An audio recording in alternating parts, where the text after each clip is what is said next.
বর্তমানে আপনার এই 2026 থেকে যদি আপনার চিন্তা ভাবনা থাকে যে আপনি ফলের বিজনেস শুরু করবেন, তাহলে এই ফলের বিজনেস শুরু করার পূর্বে আপনাকে ফলের ব্যবসা সম্পর্কে আগে জেনে নিতে হবে। শুধুমাত্র আপনি ফলের ব্যবসা শুরু করবেন আর এটা বলেই ফলের ব্যবসা শুরু করে দেওয়া যাবে না। যদি আপনি এই ফলের ব্যবসার বিস্তারিত বিষয়গুলি যদি না জেনে ফলের ব্যবসা শুরু করেন, তাহলে আপনি লসের সম্মুখীন হবেন। তো যাই হোক, আমি এই সম্পূর্ণ ভিডিওতে আপনাদের সাথে ফলের ব্যবসার শুরু থেকে শেষ পর্যন্ত লস এবং লাভ সব কিছু A to Z আলোচনা করব, যাতে করে আপনি এই শুধুমাত্র একটি ভিডিও দেখে আপনার সেই ফলের ব্যবসাটি আপনি শুরু করতে পারবেন। তো ফার্স্ট অফ অল স্টেপ হচ্ছে যে আপনি যখন এই ফলের বিজনেস করার জন্য সিদ্ধান্ত নেবেন, তখন ফলের ব্যবসা স্টার্টের পূর্বে আপনাকে এই ফলের বিজনেস করার জন্য পজিশন খুঁজতে হবে। মনে রাখবেন যে ভুল ভাল পজিশনে ফলের ব্যবসা কখনোই চলবে না, লসের সম্মুখীন হতে হবে।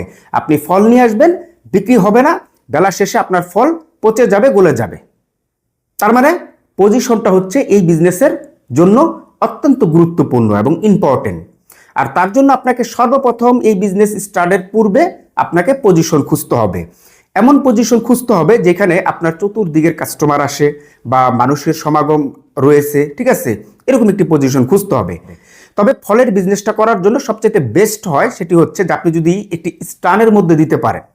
স্ট্যান্ড বলতে যেমন দেখা গেল যে আপনার ওই যেখানে আপনি দোকানটা দিচ্ছেন ওটা হচ্ছে একটি স্ট্যান্ড। এখন মানুষ যেদিকেই যাক না কেন ওই স্ট্যান্ড থেকে গাড়িতে উঠতেছে, আবার যেদিক থেকে আসুক না কেন ওই স্ট্যান্ডের মধ্যে এসে নামতেছে। এখন গ্রামের বাজার ওই স্ট্যান্ড রয়েছে, ওইখানে এসে নামবে, শহর এলাকায় স্ট্যান্ড রয়েছে, ওইখানে এসে নামবে। এরকম একটি পজিশন দেখে আপনাকে সর্বপ্রথম এই ফলের বিজনেস করার জন্য স্পেসিফিক জায়গা ভাড়া নিতে হবে, অথবা আপনার কমপ্লিটলি দোকান ভাড়া নিতে হবে, ঠিক আছে? এখন আপনি যখন স্পেসিফিক জায়গা ভাড়া নিলেন বা দোকান ভাড়া নিলেন, এখানে একটু পার্থক্য রয়েছে। স্পেসিফিক জায়গা যদি আপনি ভাড়া নেন, তাহলে সেখানে আপনার ঘর করে নিতে হবে ফল বিক্রি করার জন্য। সেখানে চাল টাল দিয়ে আপনার মতো করে ঘর তৈরি করে নিয়ে তারপরে ওটাকে আপনাকে ফল বিক্রি করার জন্য আবার উপযোগী করে নিতে হবে, ঠিক আছে? আর কমপ্লিট যদি দোকান নেন, তাহলে তো ওটার আপনার ঘর করতে হচ্ছে না, জাস্ট আপনি ফল বিক্রি করার জন্য শুধু ডেকোরেশনটা করবেন। তাহলে আপনার পজিশন নেওয়া কমপ্লিট, সবকিছু নেওয়া কমপ্লিট। এখন আপনি আপনার এই দোকানের মধ্যে আপনি ফল বিক্রি করা শুরু করলেন। আপনার 12 মাসে ফল বিক্রি করা শুরু করলেন, আবার সিজনাল ফলগুলো আপনি বিক্রি করা শুরু করলেন। যে আপনি যখন আপনার ফলের দোকানে ফল বিক্রি করবেন, এখানে তার পাশাপাশি আপনি আরেকটা বিজনেস করতে পারেন, মানে এই ফল দিয়েই। এতে করে আপনার বিজনেসের একটি বেনিফিট বাড়বে। বেনিফিটটা কোনটা? সেটা হচ্ছে যে আপনার সেই ফলের দোকানের পাশেই আপনি সুন্দরভাবে একটি টেবিল আকার অথবা একটি ফুডকার্ট গাড়ির মতো যে কোনো একটি স্পেসিফিক জায়গাটা নিলেন, যাতে ওইখানে বিক্রি করা যায়। হ্যাঁ, ওইখানে আপনি আপনার ওই ফল থেকেই আপনি এইখানে ফলের জুস বানিয়ে বানিয়ে গ্লাস আকারে বিক্রি করবেন। দেখা গেলো যে আপনার এখান থেকে মানুষ ফলও ক্রয় করতেছে, তার পাশাপাশি যদি কারোর যদি মন চায় যে আমি এখান থেকে এক গ্লাস ফলের জুস খাই, তাহলে এখান থেকে ফলের জুসটাও খেতে পারবে। দ্বিতীয় যে বেনিফিটটা আপনার, সেটি হচ্ছে যে আপনি এই যে ফলগুলি যে প্রতিদিন নিয়ে আসতেছেন, বিভিন্ন রকমের ফল, এখান থেকে আপনার কিন্তু প্রতিদিন কিন্তু একটি মানে এখানে একটি ওই যে থাকবে, মানে তদারকি থাকবে যে আমার কোন ফলটার 3 দিন 4 দিন বয়স হয়ে গেছে, অথবা কালকে নষ্ট হয়ে যাবে বা পরশু দিন আমার ফলটা নষ্ট হয়ে যাবে। এরকম কিন্তু আপনার এখানে কিন্তু একটা তদারকি থাকবে। তো যেই ফলটা আপনার কালকে নষ্ট হয়ে যাবে বা 2 দিন পরে নষ্ট হয়ে যাবে, বা এই ফলটা একটু স্লো বা এটার কাস্টমার মানে আসতেছে না বা বিক্রি হচ্ছে না, তখন এই ফলটা আপনি টান দিয়ে নিয়ে এসে ফলের সেকশনে ঢুকিয়ে দিতে পারবেন।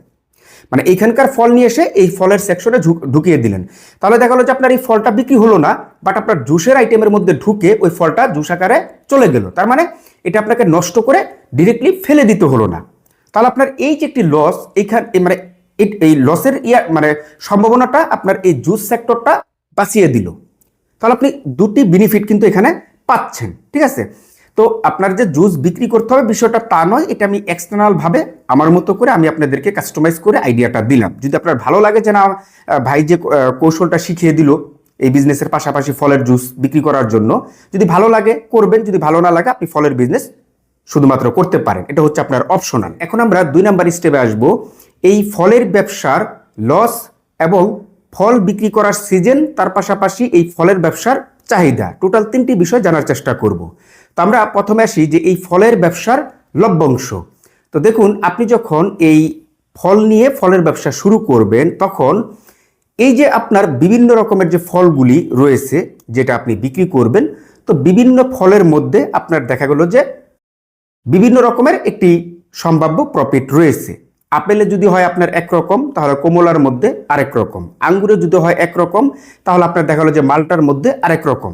যেহেতু এখানে ভ্যারাইটিস ফল থাকবে এবং ভ্যারাইটিস আপনার লাভ আসার একটি সম্ভাব্য রয়েছে। তবে আপনার দেখা গেল যে সেটা যদি আমরা বাদ দিয়ে দিই, কারণ ওটা হচ্ছে একদম রিয়েল লাইফে, অর্থাৎ প্র্যাকটিক্যালি বিষয়টা যে বিজনেস করবে বা আপনি যখন শুরু করবেন তখন ওইটার বিষয়টা আপনি বুঝতে পারবেন।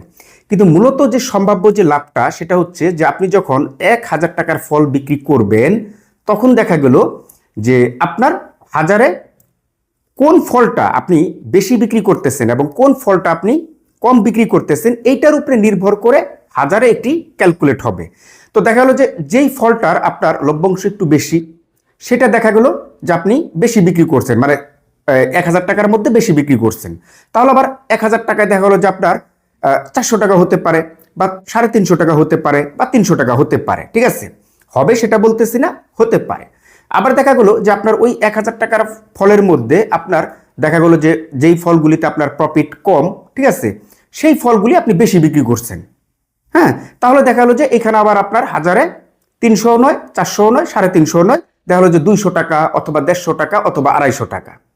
তার মানে এই যে হাজারের যে একটি পার্থক্য, সেটা কিন্তু সুন্দরভাবে বুঝতে পেরেছেন। এখন আপনি যদি দৈনিক দেখা গেলো যে সম্ভাব্য 5,000 টাকার ফল বিক্রি করলেন, অথবা আপনি 2,000 টাকার ফল বিক্রি করেন, অথবা আপনি যেই অ্যামাউন্টের ফলটাই আপনি বিক্রি করলেন না কেন, আপনাকে এইভাবে ক্যালকুলেশন করতে হবে এবং আপনার প্রফিটের যে সম্ভাবনাটা, এটা কিন্তু এইভাবে আসবে। শুধুমাত্র আমি যে আপনাকে বলে দিব বা আপনি যে হয়তো বিভিন্ন মাধ্যমে শুনতে পাবেন, ঠিক আছে, যে হাজারে এত টাকা লাভ, হাজারে এইটা সেইটা, নো, এখানে কিন্তু একটি কৌশল রয়েছে, একটি ক্যালকুলেশনের ব্যাপার স্যাপার রয়েছে। আমি তো আপনাদের সাথে চটকদার বা চাটুকার কথা বলবো না, বা আপনাকে তো লোভ দেখাবো না।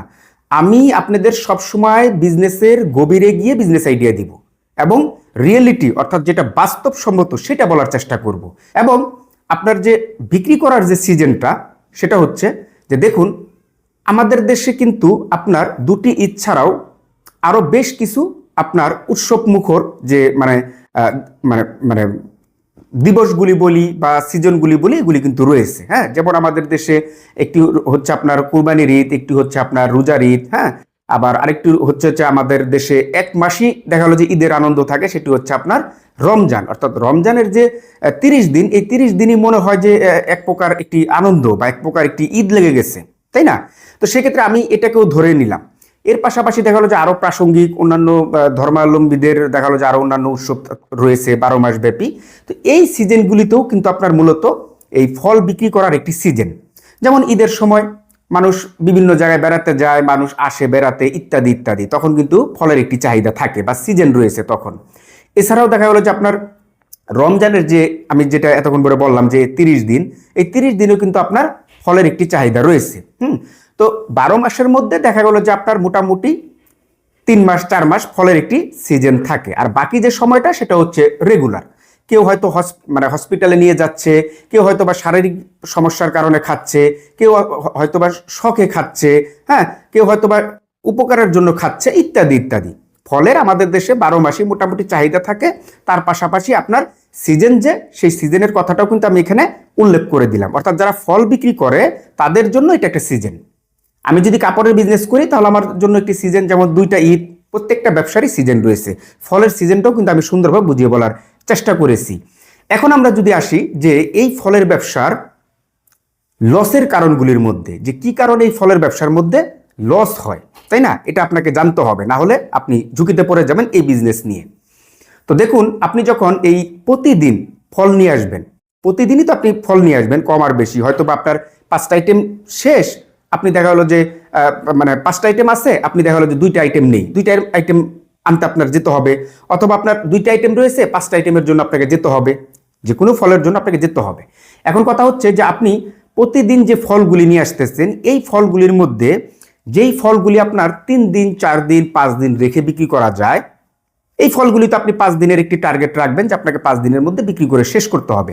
কিন্তু যেই ফলগুলি আপনার প্রতিদিন বিক্রি করতে হবে, অথবা আপনার দেখা গেলো যে একদিনের বেশি রাখা যাবে না, এই ফলগুলি আপনাকে ওরকম টার্গেটে রাখতে হবে।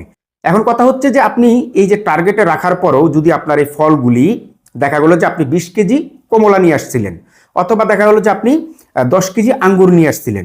এখন এই 10 কেজি আঙ্গুর থেকে আপনি 2 দিনের ভিতরে আঙ্গুরটা বিক্রি করে শেষ করতে হবে, 2 দিন পরে আঙ্গুর আর রাখা যাবে না। এখন এই 2 দিনের মধ্যে আপনি বিক্রি করতে করতে দেখা গেলো যে অবশিষ্ট 2 কেজি রয়ে গেল, পচে গেল, নষ্ট হয়ে গেল। তাহলে এই 2 কেজি আঙ্গুর প্রাইস কত? ধরেন আপনি ফর এক্সাম্পল 200 টাকা কেজি হোলসেল ক্রয় করে নিয়ে আসছিলেন, তাহলে 2 কেজি আঙ্গুরের দাম কত? 400 টাকা।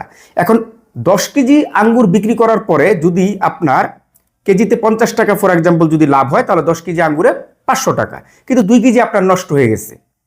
তাহলে 2 কেজি যদি আপনার নষ্ট হয়ে যায়, তাহলে ওই যে 400 টাকা, এই 400 টাকা আপনার এই লস থেকে প্রফিট থেকে যাবে।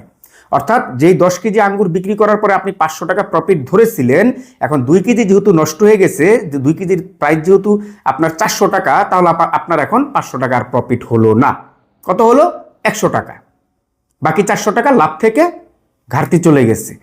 ঠিক সেমভাবে প্রত্যেকটা ফলের ক্ষেত্রে আপনাকে এইভাবে হিসাব করতে হবে। এবং আমি যদি আরেকটি ক্যালকুলেশন করি, ওই যে আমরা লভ্যাংশতে যে হিসাবটা করেছিলাম যে আপনার 1000 টাকার ফলে আপনার দেখা হলো যে যদি 200 টাকা, 250 টাকা, 300 টাকা, 350 টাকা, 400 টাকা যদি আপনার প্রফিট আসে, এবং ওই 1000 টাকার ফলের মধ্যেও যদি আপনার 1 কেজি ফলও যদি নষ্ট হয়ে যায়, সমস্ত কিছু ফল ধরেন আপনি 1000 টাকার ফলের মধ্যে 10 রকমের ফল বিক্রি করছেন, এখন এই 10 রকমের ফল থেকে আপনার যে 10 রকমের ফল থেকে যদি 50 গ্রাম করে যদি হয়, অথবা 5টা ফল থেকে যায়নি আর 5টি ফল থেকে আপনার 1 কেজি ফল পচে গেছে, টোটাল ওই 1000 টাকার ফল থেকে যদি 1 কেজি ফলও যদি আপনার পচে যায় বা গলে যায় বা নষ্ট হয়ে যায়, তাহলে ওই 1 কেজি 1000 টাকার ফল বিক্রি করায় আপনার যে 200 টাকা, 250 টাকা, 300 টাকা, 400 টাকা প্রফিট আসতো, সম্ভাব্য প্রফিটটা, সেখান থেকে আপনার ওই 1 কেজি ফলের যে প্রাইসটা সেটা কিন্তু কাটা পড়বে। যদি 300 টাকা প্রফিট আসে, তাহলে আপনার ওই 1 কেজি ফলের দাম কত, যেটা 1000 টাকার ফল থেকে আপনার নষ্ট হয়েছে বা পচে গেছে, ধরেন 100 টাকা বা 200 টাকা, তাহলে এই 300 টাকা থেকে 200 টাকা আবার চলে যাবে, 100 টাকা আপনার হাজারে প্রফিট টিকবে। তাহলে আমি আশা করি যে আপনি কিন্তু ওই হাজারে গিয়েও ক্যালকুলেশনটা বুঝছেন। আবার এদিক থেকে আপনার 10 কেজি আঙ্গুর থেকে যদি 2 কেজি নষ্ট হয়ে যায়, 8 কেজি বিক্রি করার পরে 500 টাকা যদি 10 কেজি আঙ্গুর বিক্রি করার পরে যদি প্রফিট আসে, তাহলে এখান থেকেও আপনি কিন্তু ক্যালকুলেশনটা বুঝছেন যে আমার 400 টাকা চলে যাবে, 100 টাকা প্রফিট থাকবে 10 কেজি আঙ্গুর থেকে।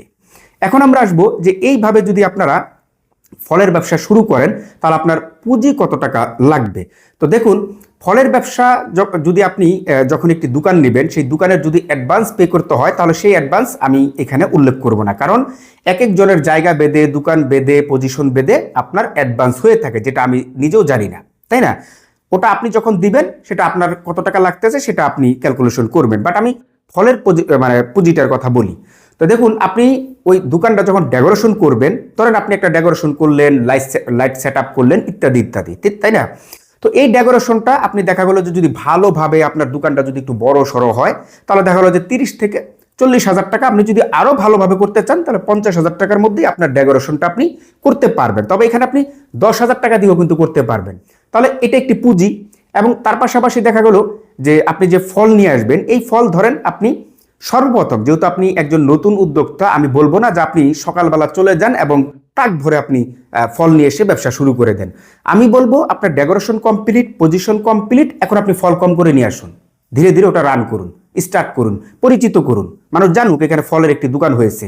তারপর আপনি ধীরে ধীরে একদম ভোরে টুবা টুবা করে সাজিয়ে নিয়ে বসে থাকবেন, কারণ তখন আপনার কাস্টমারের অভাব হবে না, আপনি পরিচিত হয়ে গেছেন। কিন্তু নতুন অবস্থায় এক গাড়ি মাল নিয়ে এসে টুবা টুবা করে সাজানো যাবে না, ঠিক আছে? অতএব আপনি 1020 টাকার মাল নিয়ে এসে, ফল নিয়ে এসে আপনার দোকানের মধ্যে আপনি ডিসপ্লে করেন, বিক্রি করা শুরু করেন, ব্যবসাটা স্টার্ট করেন 1020 টাকার, ঠিক আছে? তাহলে আমি মনে করি যে আপনি একটি দোকানের মধ্যে ডেকোরেশন এবং সম্ভাব্য যে পুঁজিটা, এটা আপনি 70 থেকে 80,000 টাকা যদি পুঁজি নেন ফল সহ, তাহলে দেখা গেলো যে আপনি ব্যবসাটা স্টার্ট করতে পারবেন। তারপরে বিক্রি বুঝে, পজিশন বুঝে, কাস্টমারের অবস্থা বুঝে, ব্যবসা বুঝে, পুরাতন হয়ে, অভিজ্ঞতা হয়ে আস্তে আস্তে আস্তে আস্তে পুঁজি আপনি ঢুকাতে পারবেন। যদি একটি ফলের বিজনেসের মধ্যে ভালো একটি পজিশন এবং ভালো একটি দোকানের মধ্যে অনেক টাকা ইনভেস্ট করা যায়, সেটা পজিশন বুঝে এবং ব্যবসা বুঝে, ওটা ধীরে ধীরে। এখন আমরা আসবো যে আপনারা ফল কোথা থেকে ক্রয় করে নিয়ে আসবেন, তাই না? তো দেখুন, আপনি আপনার জেলা থেকে বা আপনি যেখান থেকে ব্যবসাটা শুরু করতেছেন, তার পার্শ্ববর্তী কিন্তু ফলের আড়ত রয়েছে। আপনি যদি থানা পর্যায়ে বসবাস করেন আপনার গ্রামের, তাহলে থানা পর্যায়ে আড়ত রয়েছে, অথবা আপনার ইউনিয়ন পর্যায়ে আড়ত থাকতে পারে। হ্যাঁ, বা আপনি যদি শহরে করেন তাহলে শহরে তো আড়তের কথা বলারই অপেক্ষা রাখে না, আপনার শহর এলাকায় অবশ্যই থানা পর্যায়ে বা জেলা শহরে এই আপনার ফলের কিন্তু আড়ত রয়েছে। তো ফলের আড়তের মধ্যে আরো বিভিন্ন আপনার আড়ত থাকতে পারে, যেমন আপনার সবজির আড়তেও কাঁচামালের আড়ত, ফলের আড়ত থাকে। এরকম ভাবে জায়গা বুঝে প্রকারভেদ হয়। তো আপনি যদি না চেনেন তাহলে আপনার এলাকায় যারা বর্তমানে ফলের বিজনেস করতেছে তাদের যদি আপনি বলেন যে আমাদের এলাকার ফলের আড়ত কোথায়, আপনাকে জানিয়ে দেওয়া হবে, ঠিক আছে, বা আপনি জানতে পারবেন। তো সেই ফলের আড়তে আপনি প্রতিদিন যদি ফলের বিজনেস করেন তাহলে আপনি সকাল সকালে চলে যাবেন। আপনি সবসময় টাটকা ফলগুলি নিয়ে আসার চেষ্টা করবেন, কখনোই বেলা 12টায় 1টায় 2টায় গিয়ে ফল নিয়ে আসার চেষ্টা করবেন না। সকালে যাবেন, ভালো ফলগুলি পাবেন, এবং ভালো ফলগুলি নিয়ে আসলে আপনার দুটি বেনিফিট। একটি বেনিফিট হচ্ছে কাস্টমার দ্রুত আপনার ফলগুলি ক্রয় করবে, কেননা টাটকা দেখা যাচ্ছে, ভালো দেখা যাচ্ছে।